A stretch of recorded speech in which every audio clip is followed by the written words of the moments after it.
Dear friends, welcome to my next video lecture on stereochemistry of disubstituted cyclohexane. Myself Dr. T.V. Pawar, LBH Arts Science and Commerce College, Panchoti, Nasik. Now, stereochemistry of disubstituted cyclohexane I have divided into three parts. In the part 1, we are going to just look forward the recapitulation of cyclohexane and 1,1-disubstituted cyclohexane. So first of all, we are going to the slide recapitulation of cyclohexane. We know cyclohexane is a 6-membered cyclic ring. The molecular formula of cyclohexane is C6H12. So every carbon there are 2 hydrogens and all hydrogens are not equivalent. The cyclohexane having either the conformation in the chair form or boat form. Chair conformation converts into boat conformation, and boat conformation is less stable than chair conformation by 7.1 kilocalorie per minute. So it has this molecule, boat conformation has higher energy, so unstable or less stable, and this is the more stable. So in this chapter, the disubstituted cyclohexane, we are going to discuss again the stable chair conformation, and the chair conformation may be shown by this form, or the another 3-dimensional structure maybe this form. On every carbon of chair conformation, we can show 2 hydrogens. Out of 2, one is axial, another is equatorial. So 6 axial and 6 equatorial hydrogens are there.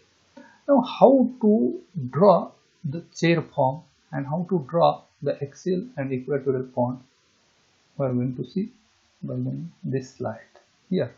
Suppose we are drawing the chair conformation of cyclohexane. Okay, carbon number 1, 2, carbon number 3, carbon number 4, carbon number 5 and 6. A ring. Same here, the another chair conformation. Now, in this chair conformation, if you look carefully, carbon number 2, carbon number 3, carbon number 5 and carbon number 6 may be in the plane, and one of the carbon is above the plane, another carbon is below the plane. Here carbon number 1 above the plane, carbon number 4 below the plane. In the second conformation, second chair conformation, carbon number 1 below the plane, carbon number 4 above the plane. Like this. Here 2, 3, 5, 6, carbon number 2, carbon 2, 3, 5, 6 are in a plane, and remaining 2 are not in the same plane. One is above the plane and another is below the plane. So we can draw the chair conformation by this way. Now, how axial and equatorial bonds are projected?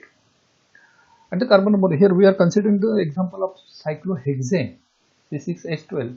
So the bonds here we are going to shown by CH bond. Axial CH bond here, carbon number 1. It is projected above the general plane, but it is parallel to the axis.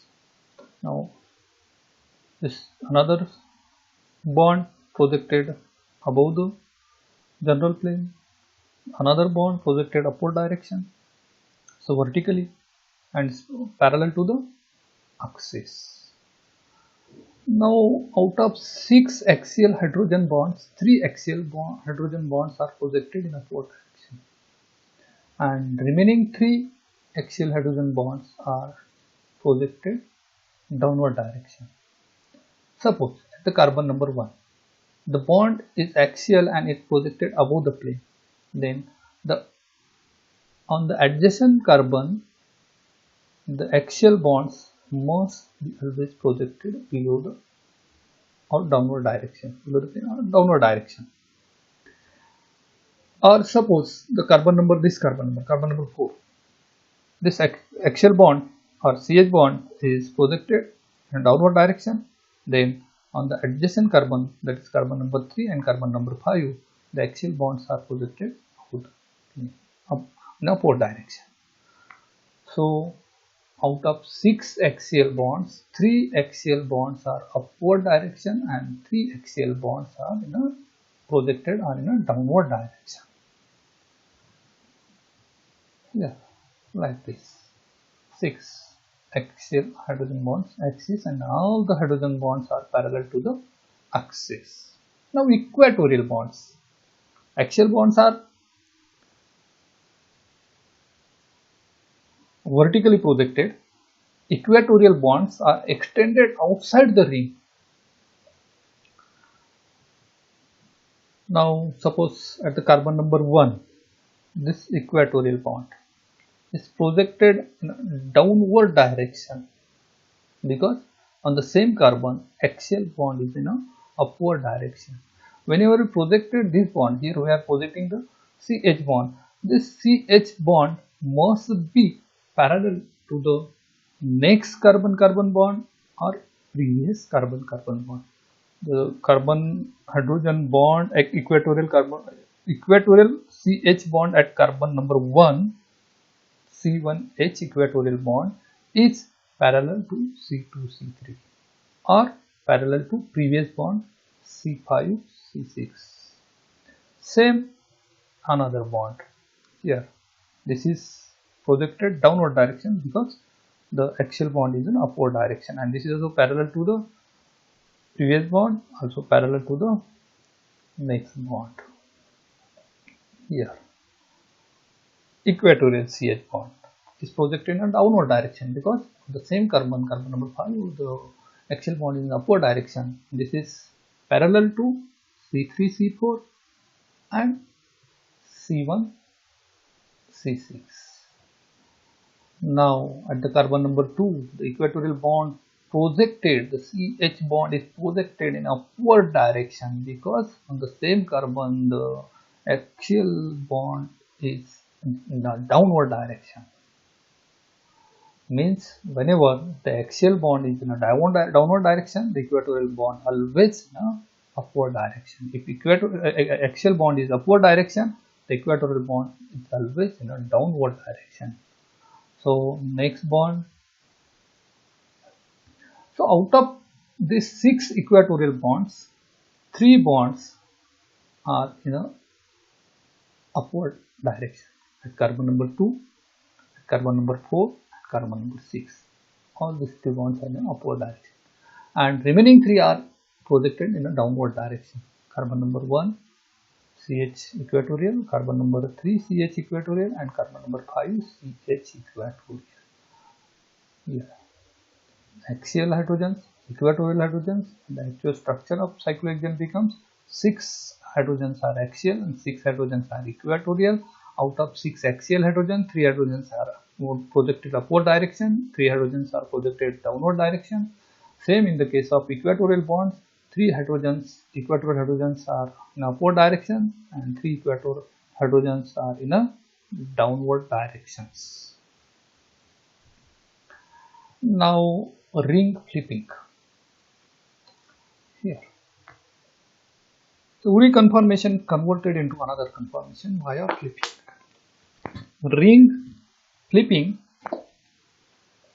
the axial bonds, ring flipping may be denoted by this arrow. The axial bonds here denoted by red color get converted into equatorial bonds. All the axial in ring converts into another ring by flipping, via flipping, then the axial bonds becomes equatorial and equatorial bond becomes axial.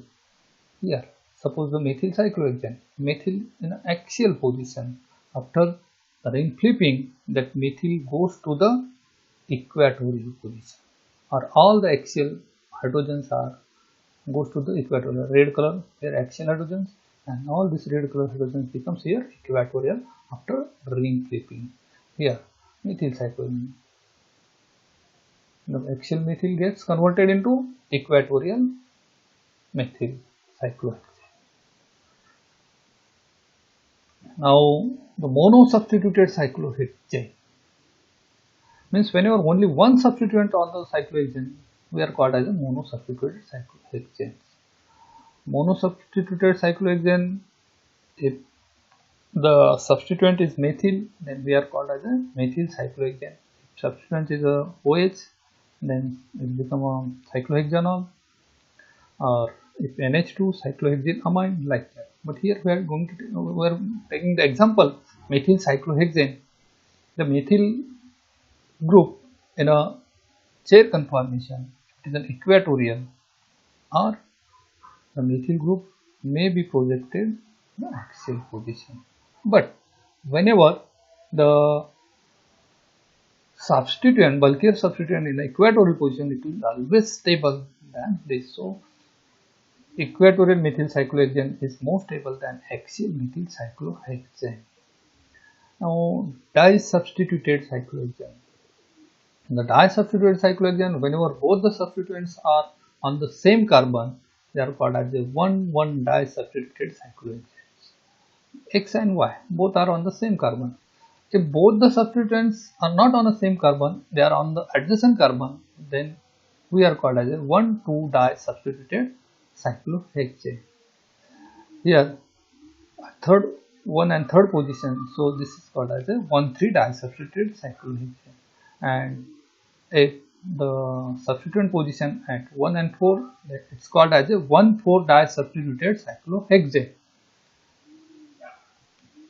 Here, if both the substituents are methyl group, then we can show the structure 1,1 dimethyl cyclohexane. Now one of the methyl may be in axial position and one of the methyl will be in equatorial position. When X is equal to Y, that is CH3, then 1,1 dimethyl cyclohexane. The 1,1 dimethyl cyclohexane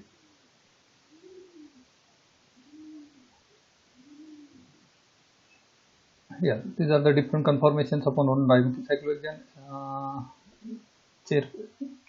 Two types of chair conformations, X and Y.